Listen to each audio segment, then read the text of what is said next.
When it comes to mixing metal music, and if you're serious about getting into mixing, you absolutely need to watch this two-part series. This is part two.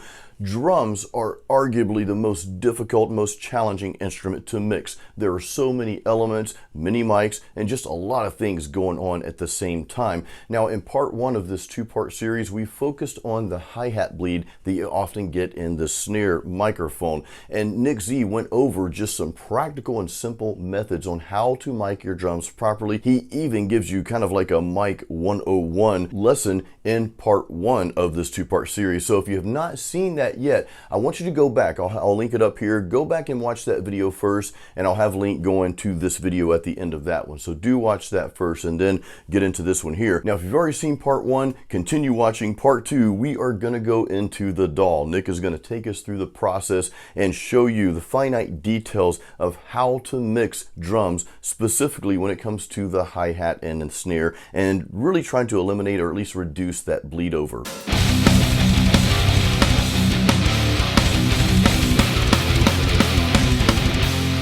Okay, so we're back at the desk, back at the DAW, so let's jump right back into it and get over there.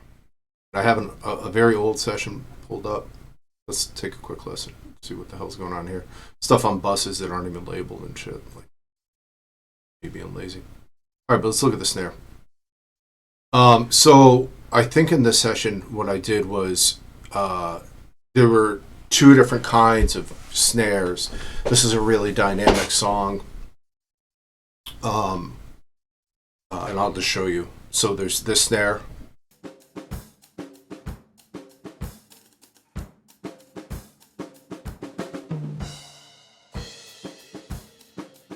and then this snare.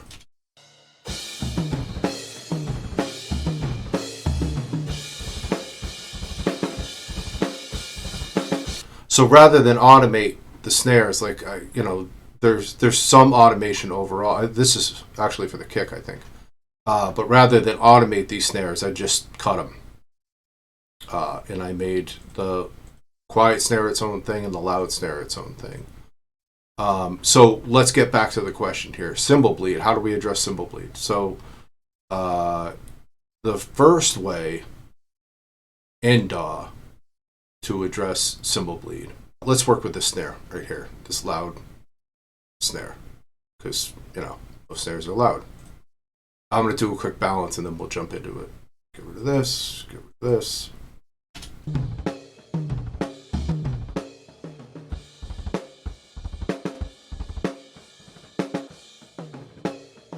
So we have all sorts of stuff coming in these mics, not just cymbal, but kick.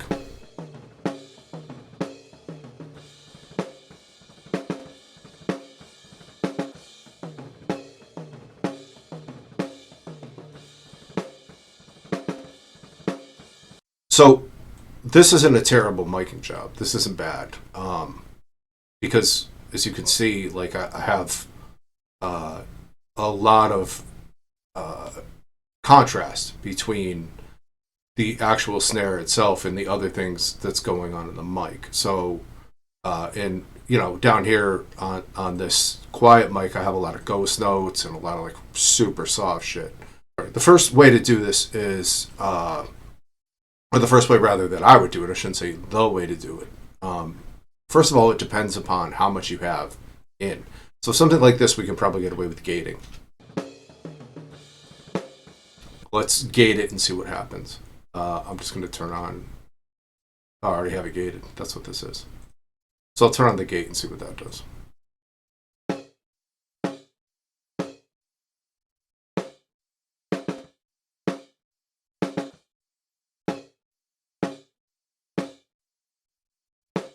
So that's good.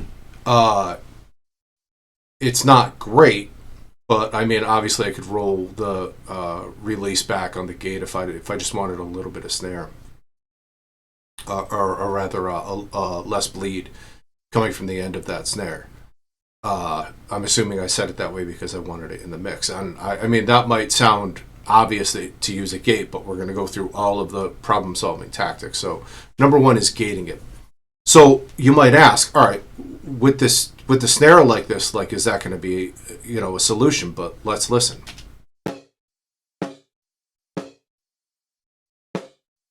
It seems to be a solution here on the snare top mic, and that ringing, the rest of the ringing that you're hearing, sure, you're getting ringing in the snare, you're getting cymbal bleed, but that being said,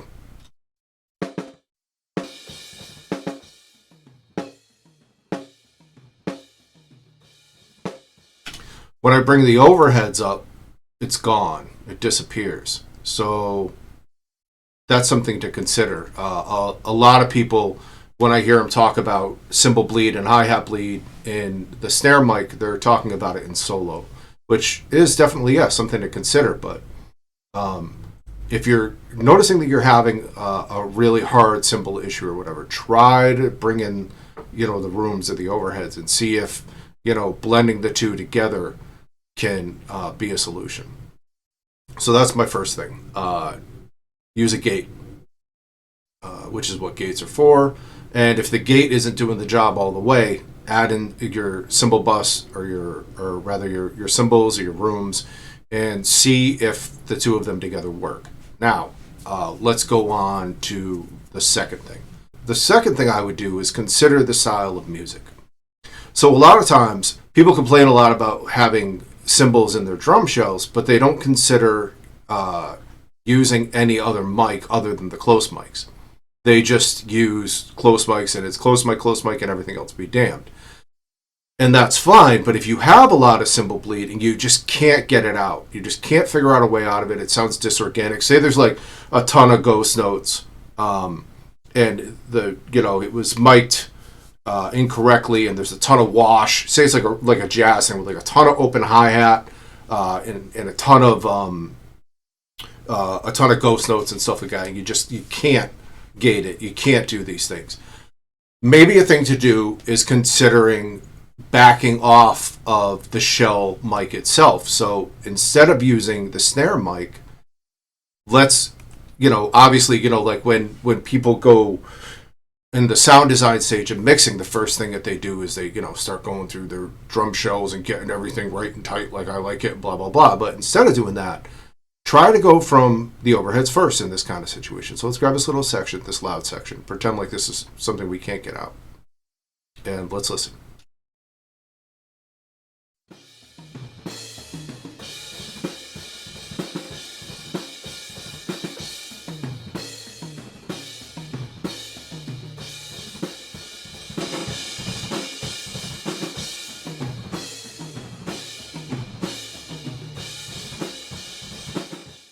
Okay, so there's a lot of signal in here already, and maybe it's something that we can use, maybe it's not, but that's another thing to consider. So for this situation, let me get rid of the gate and just leave it raw. So I'm going to bring this in raw, and it's not going to be, because this was mic'd correctly, it's not going to be a perfect example. I don't think I have anything that's mic'd really, really poorly. This is the oldest thing I think I could find. And again, like the miking is kind of good, so but it should do the job. So if I'm using this,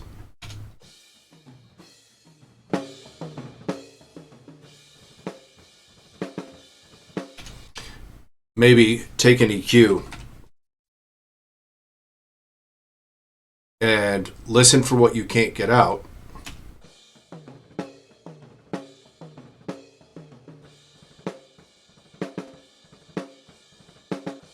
And visually, we can see that, the cymbals start really being active around 3K. So let's cut everything to 3K and see what happens.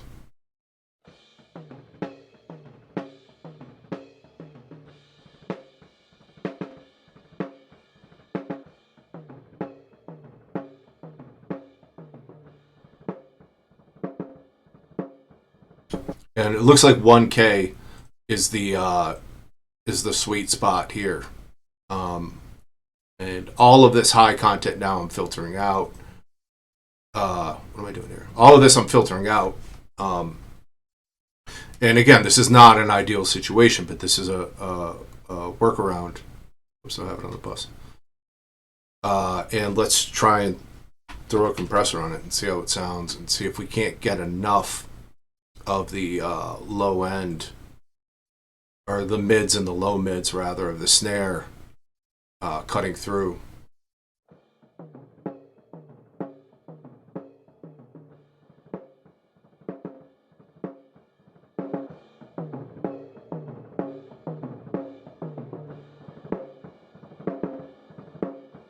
That's punchy as shit, but I just brought up all of that content that I took out, so I'm going to put another EQ behind it with the same exact stuff on it. Let's hear it.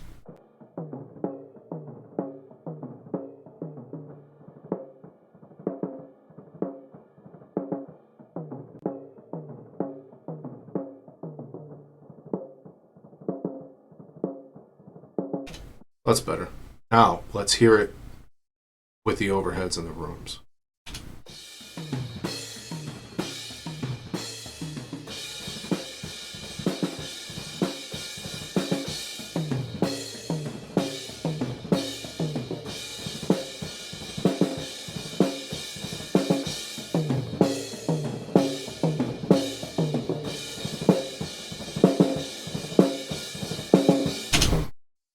So that's at least some snare. So I was able to introduce some snare punch in the low mids into this signal, and there's like nothing on here. It's going into bus glue drums, JW bus glue drums, and I have it in Ozone 9 just to keep the maximizer on so I don't destroy your guys' ears. But there's no other processing. I took everything else off.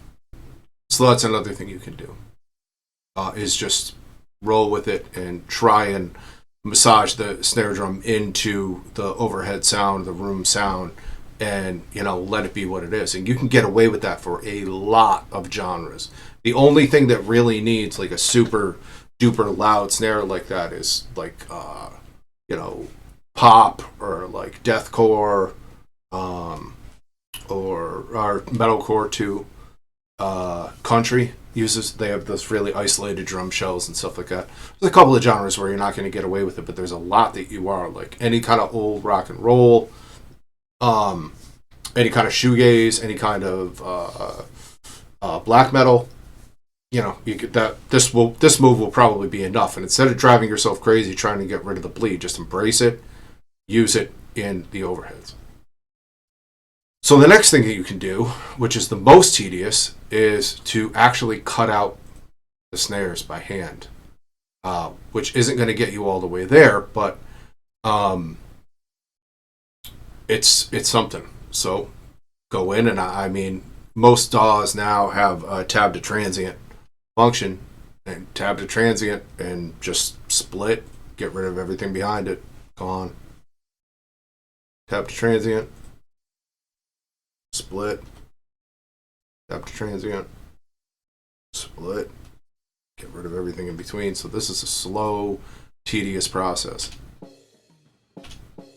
And that's not even going to work. Here, let me take this stuff off. Because there's, all this stuff. So I have to go back in manually and get just the snare hit that I want.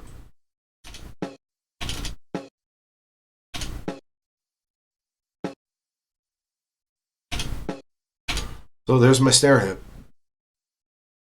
I mean, that sucks. That's a shitload of work. And I wouldn't want to do that, and you probably don't either. But if it comes down to it, it's a way to do it.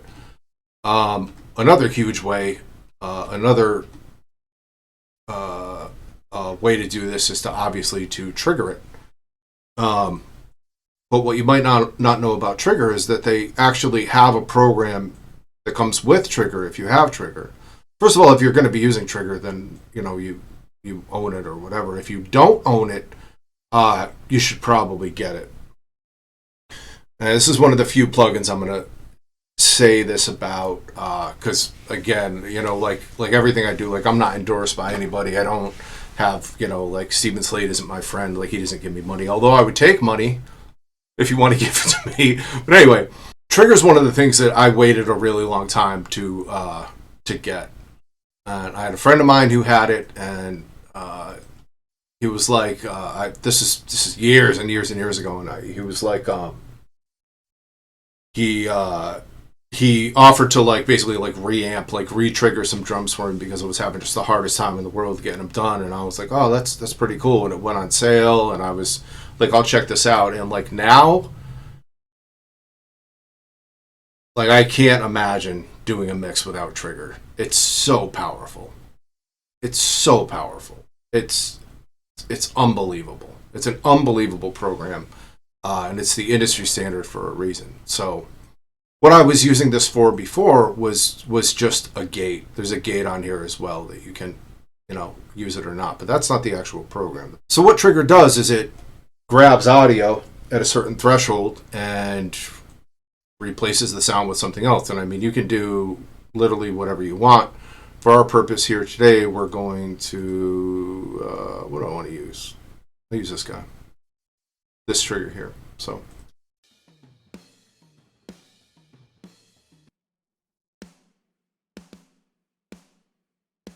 No more mic bleed. All gone. And not only that, but you can add as many samples as you have room for in this instance, and you can create another instance really easily. So I mean, it's limitless. Like the amount of things that you can do with this is an incredible program. But what I was getting at before, and I totally forgot, is that when you buy this program, it has let me see if I can just find it and bring it up. When you buy Trigger, you also get this, which is, I'm not going to go into how it works or everything else, but this is basically a program that allows you to build your own TCI files. A TCI file is a multi-dynamic, a multi-tiered sample. So if I have a TCI of a snare, then in this instance right here with 1, 2, 3, 4, 5, 6, then I have 6 different articulations of that drum. So if it's very quiet, not quite as quiet, sort of quiet, like a medium hit, a louder hit, and then the loudest hit, like in increments going up like this. And what that does is it saves me the time of having to go through something that's dynamic and replace it. Because if you've ever tried to replace something with, or if you've ever tried to do MIDI drums, say, and just had one articulation of the drum, it's not usable. You can't, like once you get to a roll or a fill, it's going to sound like ass. You can use it to blend, but that's it. But anyway, this allows you to build your own samples, your own TCI samples or TCI files from your audio. So one of the things that you might want to do before the session starts is you might want to have the drummer play a bunch of different articulations with no snare bleed whatsoever, and then come back and actually build a TCI file so you have a sample of his snare that is multifaceted, and it'll work that way, just like any other TCI file like this. And this has all sorts of different articulations. So if you listen to, you can hear even in this small variation right here, these are 2 different samples. And it's important that they are. Like this one's more of a center hit and this one's more of a rim shot hit.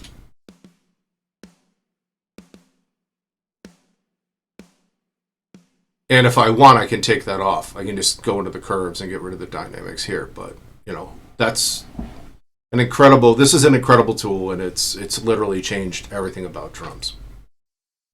So NOLLY's trick is with Pro MB, and this is with NOLLY. So you could do this with any compressor, multiband expander, multiband compressor that has an expand function. And the idea of this, so I'm going to play it for you and I'm going to A-B it.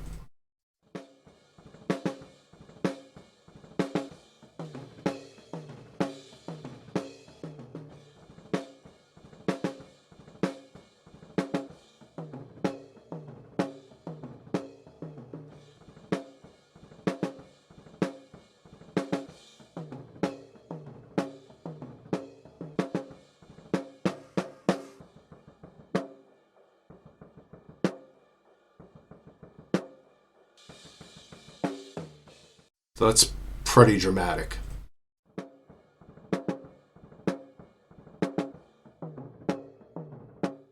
If you're not catching what that is, it's basically expanding the same way a compressor would hit, cross a threshold, hit, and compress something.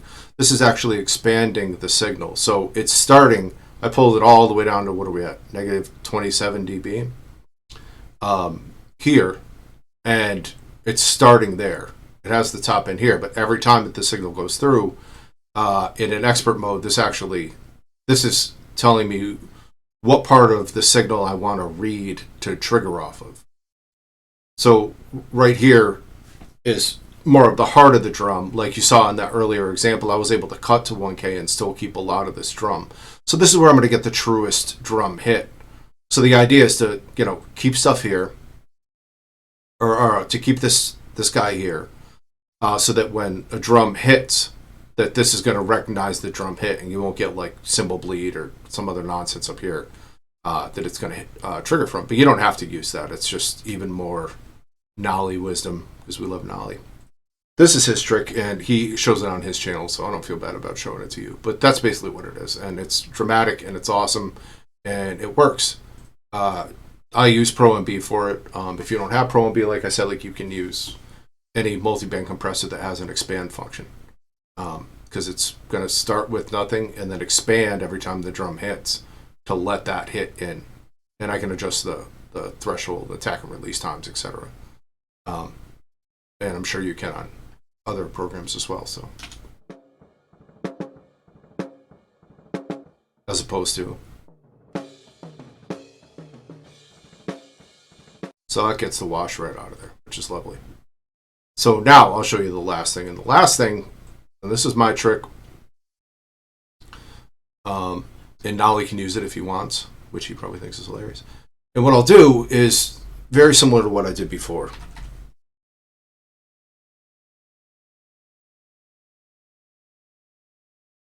Cut the top of the drum to where I'm getting snare that's usable, like a good usable signal.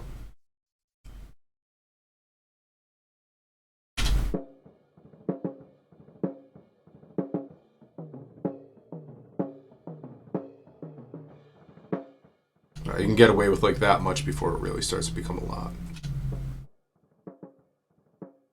So I'm going to use that, and what I'm going to do is I copy pasted this, or rather I duplicated this this snare on another track.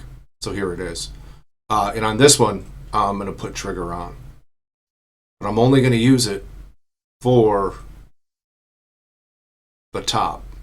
So rather than getting the punch, and this might seem ridiculous to you, this might seem like why on earth would you do that? I'll explain it in a second. I'm just going to flip these around from high pass to low pass. Shut the other one off, probably. But let's hear it.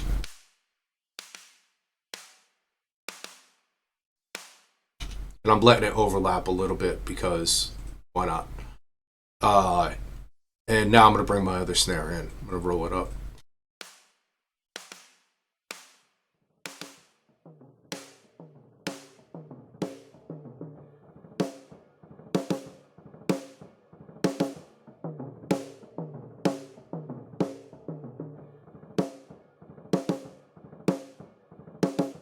So if I absolutely have to recreate the top of the drum, but it's washed out in hi-hat or whatever, some other garbage, then I can do this. And what it's doing is allowing me to keep the character, or some of the character, of the microphone that I used in the context of the room microphone that I use and the cymbal microphone that I use. So it's like the same session together. You know what I mean? Excuse me. It has some of the footprint of the session.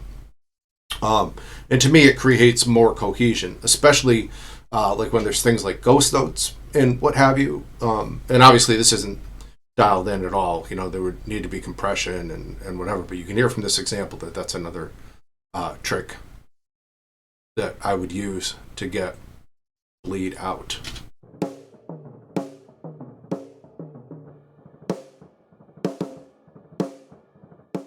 I probably don't even want that much high end in this. I'd probably wind up cutting this. You know, I'd probably want more mid or like super high, but I mean, I don't know. It's all contextual anyway. But there you have it. There's a bunch of things that you can do to get rid of hi-hat bleed in your snare. I hope you guys learned something and enjoyed the video.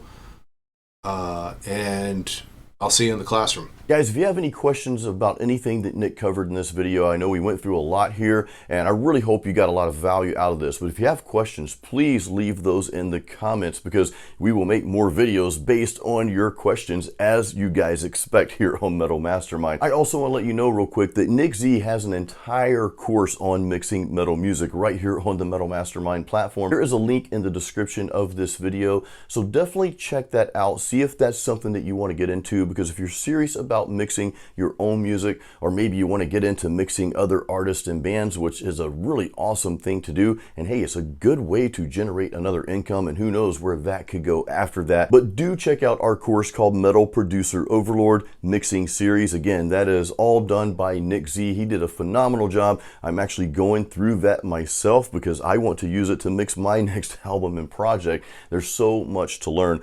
So if you're ready to get started with that, click the link and learn more about how that course can help you. Guys, thank you so much for watching. Please give this a like, and don't forget to subscribe if you're not subscribed to Metal Mastermind yet. Until next time, create your own sound.